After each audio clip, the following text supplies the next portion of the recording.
back. It is week 11 and welcome back to Rihanna Runs a Marathon. We are training for a marathon.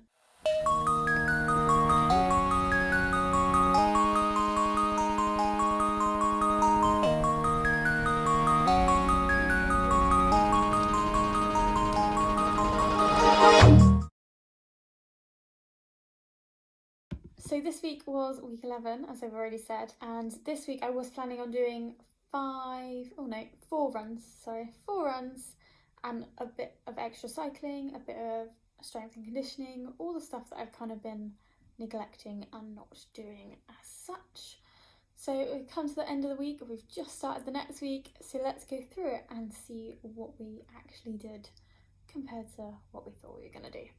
So I started off Monday quite nice and gently. So I actually just did a 1 hour cycle ride on Zwift on my bike, a little bit harder effort than usual. But I say that I mean tiny little bit more power, because that's something that I'm trying to work on, just trying to get my power up a little bit.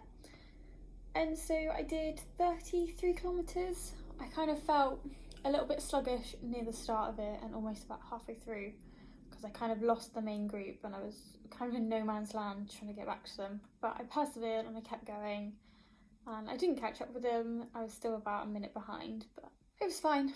So 33 kilometers in 1 hour, not bad. On Monday afternoon, I did a little bit of stretching and just general kind of like mobility work on myself, because I haven't done that in a little while, and I was starting to feel like maybe I should do that in order to stop another injury happening. So then Tuesday morning was interval day. So I think I've said many times before, Tuesday is when we're doing interval sessions. So it was like harder than last week, because last week was the first proper one.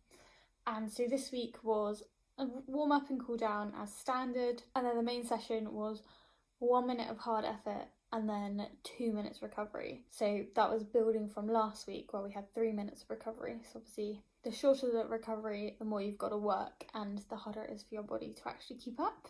And throughout all those efforts, I kind of tried to keep the pace below about a 5 minute per kilometre. So I think they were in the range of between a 4 minute kilometre and a 4.5 minute kilometre. They weren't perfect, and I definitely did slow down a little bit, I think. Yeah, I believe the last one was almost the slowest, but then the one just before that was the fastest. And that was mainly because that one we run around the park, and that one was on a really straight bit and we didn't have anyone to deal with.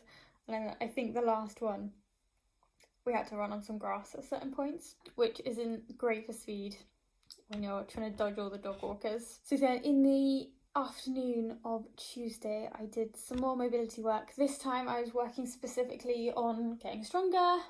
So I was doing lots of kind of like my acro teaching stuff. So I was trying to work on my bridges and my back bends and trying to get my back flexibility and that strength ready to be able to show everyone at dancing what they're supposed to be doing. Wednesday morning was another cycle ride. So it feels like last week was kind of gentle and not too bad. So far we've done 2 cycle rides and 1 run. And so yeah, the cycle ride on Wednesday was again about an hour. It was 28 kilometers, I think, so a little bit less than the time before. So as you can see, it was a little bit easier. And that's the one that I normally do on a Wednesday morning. There's a big group of people on Zwift just going for it and trying to get it all done.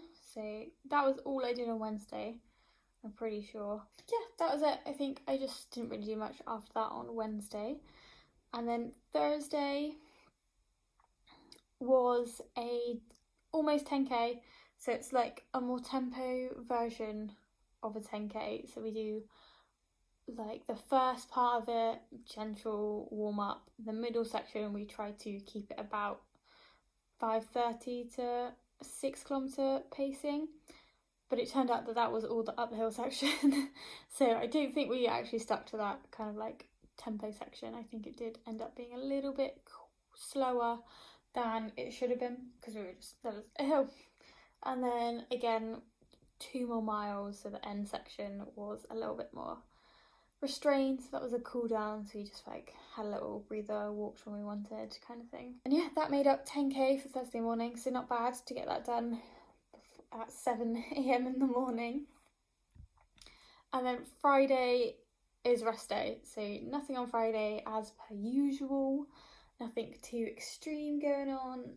Also, so on Friday pretty much just spent the whole day sitting down, which isn't the perfect rest day, is it? You kind of want to be a little bit active, because sitting down all day isn't the greatest thing for your fitness levels, and like you're getting the blood pumping through your muscles. But that's what happened. I was on the computer all day. And then Saturday I was planning on doing a 5k, so this is the day where things went a little bit different.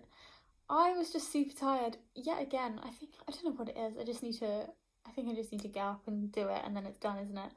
But we had a couple of people needing to come around the house to do work, so we had an electrician due in the morning, and then one of the landlords coming out in the afternoon just to see the work that the electrician had done. So I just didn't go out. I really should have though. But yeah, that's why we're making this, to try and keep me a little bit more accountable. So yeah, that's the day where I was planning on doing something, but I didn't.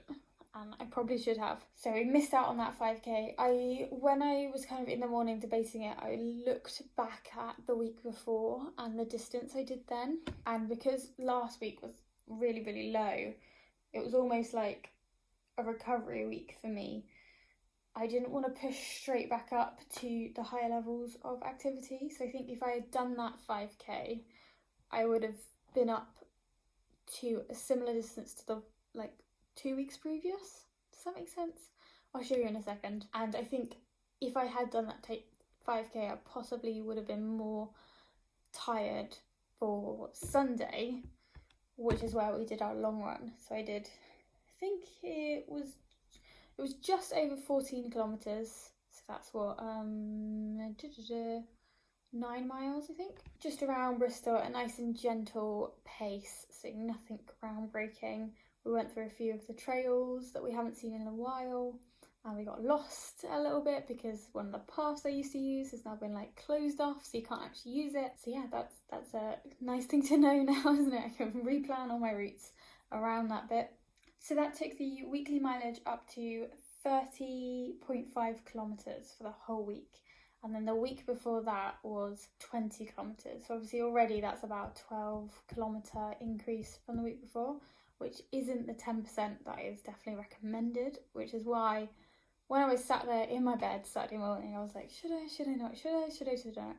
I was like, no, because if I do that 5k, it's going to be even more. It's going to be 35 kilometres, and that's almost 50% more than the week before. And I was like, that doesn't sound right, does it? So then the week before that, the 3-week average was 32.5. So can you see that? If I hold this up here. So I've got 32 kilometres there, and then this was the week before, which is that. And then there we are, that's the week before, so 30.5. So I thought it would be more productive if I didn't do that run as opposed to doing it, because sometimes it's just better to rest when your body is really feeling tired, and that's just how my body's been recently. It just hasn't wanted to do anything, hence why I don't really have much footage, because I haven't been taking the camera out. But hopefully when the clocks change, so too will my body, and it'll be like, yes, you can do it. So yeah, that is the plan anyway. At the moment it's not going to plan, is it? But yeah, 11 weeks down, so lots more to go. We're almost at the half marathon stage, so that'll be fun, won't it? Doing a few half marathons around Bristol. So let me know down in the comments how your training is going and what you're up to with your running recently. I'd also love to know what videos you'd like to see, if there's any challenges that you'd like me to try and take on, because I'm all up for a challenge. Alright, don't forget to subscribe to the channel and also follow me on Instagram. So on Instagram, I'm Rhiannon Runs a Marathon as well, little dots in between. And good luck, everyone!